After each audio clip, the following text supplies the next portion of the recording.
주님 평안. 네, 그, 자신의 한계를 안다는 것은 서글픈 일이에요. 왜냐면 내가 이것까지밖에 못하는구나. 내가 아무리 노력해도 이 이상을 더 이상 발전할 수 없구나. 성장할 수 없구나. 라는 것을 깨닫는 순간 가장 먼저 느껴지는 것은 자기 자신에 대한 어떤 실망, 좌절, 절망 뭐 이런 것들이겠죠.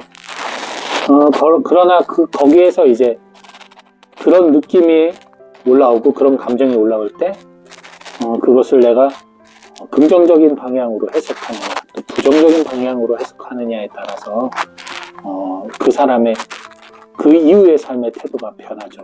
즉 나의 한계를 받아들이지 못하고 그것에서 자신이 너무 고통스러운 나머지 그것을 회피하거나 혹은 그 자리에 머무른 채 더 이상의 앞으로 나가려는 시도조차 하지 않는다면 그 사람은 그냥 그 부정적이고 불행한 감정 속에서 끊임없이 살아가야 될 수밖에 없겠지만 이제 그 한계는 인정하되 내가 다시 또 성장할 수 있는 다른 길을 찾고 다른 방향을 찾는다면 또 그 한계를 깨달는 그 순간이 또 다른 성장의 또 다른 출발이 될 수 있겠죠.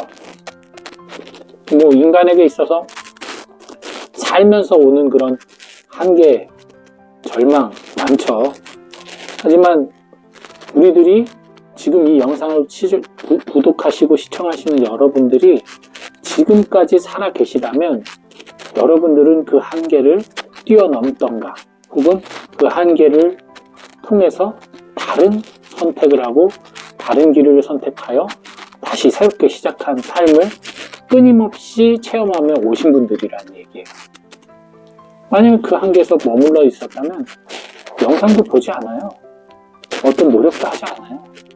스스로 목숨을 끊던가 아니면 방구석에 앉아서 아무것도 하지 않겠죠. 여러분들이 무언가를 하고 있고 무언가를 생각하고 계획하고 있다면 여러분들은 이미 그 한계를 체험했고 한계를 넘어서고 혹은 한계와 상관없이 새롭게 다른 도전을 하시면서 살아오셨다는 명백한 증거가 됩니다. 그러니 여러분 절대 좌절하시거나 절망하지 마세요. 이미 여러분들은 어떤 면에서 봤을 때는 승리자예요. 한계를 뛰어넘은 대단하신 분들이라는 거 잊지 마십시오. 모든 인간에게 공통된 절망과 좌절은 죽음입니다. 죽음이라는 그 한계 때문에 인간이 그 죽음을 넘어서지 못하는 것 때문에 지금도 끊임없이 노력하죠. 죽음을 넘어서기 위해서. 넘어서지 못하니까 어떻게든 1년이라도 더 사는 무병장수의 꿈을 위해 의학과 과학이 열심히 발전하고 있죠. 하지만 결국 죽음을 넘어서지 못합니다. 그런데 그 죽음을 넘어서지 못한다는 것을 인정하는 과정에서 그냥 그 죽음을 한계로 받아들이고 거기에 머무르는 사람들은 그저 죽음에 다다르는 시간을 연장할 뿐 죽음을 넘어서지 못한 채 결국 죽음에 이르르면 끝이 나버립니다. 더 이상의 성장은 불가능하고 다른 길이 없어요. No way. 하지만 우리 같은 신앙인들, 죽음을 넘어서는 영원한 생명을 꿈꾸는 사람들은 어떻습니까? 이 죽음이 우리에게는 한계일지 몰라도 이 죽음 이후에 우리가 도달할 수 있는 주님의 은총으로 사랑으로 도달할 수 있는 다른 영역이 있음을 알기에 이 한계를 인정하고 그 이 한계를 놔두고 새로운 출발, 즉 부활을 살아가려고 하는 우리의 믿음과 신앙이 있기에 되는 것이죠. 그렇기 때문에 오늘 자케오가 나오죠. 세관장인데요. 돈이 많은 세관장인데 키가 너무 작아서 예수님이 지나간다는 얘기를 듣고 보고 싶었으나 키가 작으니 안 보여요. 그리고 사람들이 그 사람에게 자리를 놓아주지 않습니다. 왜? 첫째, 자기들이 예수님 보고 싶으니까. 당연히 자리 뺏기고 싶지 않겠죠. 둘째, 세관장이라는 사람은 세리들의 장이에요. 즉 당시 유대인들에게는 원수 같은 사람, 매국노 같은 사람이거든요.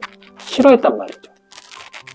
그 직책을 맡은 그 자체가 그 사람을 사람들이 불호하는 그러한 유형이었단 말이죠. 그가 아무리 성실하게 했다 하더라도. 그랬는데 결국은 그가 그 한계를 넘어서지 못하고 발걸음을 돌려 집으로 갔다면 그는 오늘 복음에서 나오는 그러한 주님을 모시는 영광, 주님에게 지목되어 주님을 모시는 그 영광을 차지할 수 없었을 것입니다. 그가 돌무화 나무에 올라가요.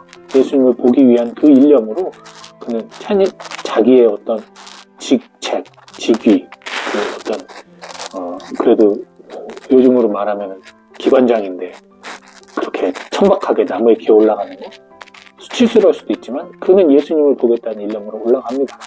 예수님이 자기를 바라봐 주길 바란 것도 아니에요. 예수님이 자기를 불러주길 바란 것도 아니에요. 자기에게 무언가를 해주기를 바라고 올라간 게 아닙니다. 그저 예수님을 보러 올라갔어요. 예수님을 만났다는 거죠. 그 만나기 위해 그는 올라가는 거예요. 그러나 그가 올라가는 한 예수님을 볼 수는 있으나 예수님과 함께 할 수는 없어요. 그죠? 그렇기 때문에 예수님께서는 그를 부르십니다. 내려오라고 하십니다. 다시 작아지라고 하세요. 다시 작아지라고. 군중들을 가릴 수밖에 없잖아요. 그러나 예수님에게 지목된 그는 결국 예수님 앞에 도달하고 자기 집으로 모십니다. 자신의 일상을 살아가는 그 집으로 예수님을 모셔요. 즉 그의 일상 안에 주님이 함께 계시기 시작합니다. 그러자 그에게 놀라운 변화가 일어나죠. 그가 생각은 할 수 있었으나 실천하지 못했던 이웃사랑을 결심합니다. 그것도 몇 배로 갚겠다고 결심을 해요. 그리고 주님께 말씀을 드립니다. 그 순간 주님이 말씀하신 것이 너와 너희 가정은 구원을 받았다라는 겁니다. 그가 자신의 한계를 그저 받아들이기만 하고 뒤로 돌아섰다면 결코 일어날 수 없는 기적이 그의 별 볼 일 없는 노력이지만 자신을 버리고 나무 위로 올라간, 그것도 돌무화과 나무, 아무런 열매도 맺지 않을 그 나무 위로 올라간 그의 그 마음만으로 주님은 그를 부르셨습니다. 그리고 그와 함께 하셨어요. 그리고 정말 중요한 것은 그와 함께 했을 때 그때 그의 태도입니다. 그저 예수님께 잘 대접해드리고 예수님한테 은총받고 끝이 났다면 그는 거기에서 더 이상 또 성장하고 발전하지 않았겠죠. 하지만 그는 자신의 죽음이 한계라고 생각했을 땐 결코 포기할 수 없었던 자신의 프로퍼티, 자신의 재화를 그대로 다 내어준다. 왜? 죽음 이후의 삶을 그는 어렴풋이 주님을 통해 느꼈기 때문이죠. 그래서 다 내어줍니다. 그러면서 그는 죽음을 넘어서게 되는 거죠. 구원을 얻게 되는 거죠. 네, 여러분도 우리 신앙 생활을 할 때 우리의 한계는 거기 있다는 거예요. 내가 남들보다 기도를 못하고 남들보다 신심이 적고 이건 중요한 게 아니에요. 그런 한계 때문에 여러분들이 좌절하실 이유는 전혀 없습니다.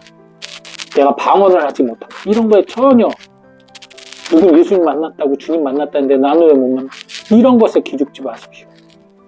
여러분들이 할 수 있는 여러분들의 노력으로 한 발자국씩 주님께 다가가면 결국 주님이 나를 지목하여 나와 함께 머물고 그 머문 안에서 우리가 변화된 삶을 살아갈 때 이미 그러신 분들도 분명히 많이 계실 겁니다.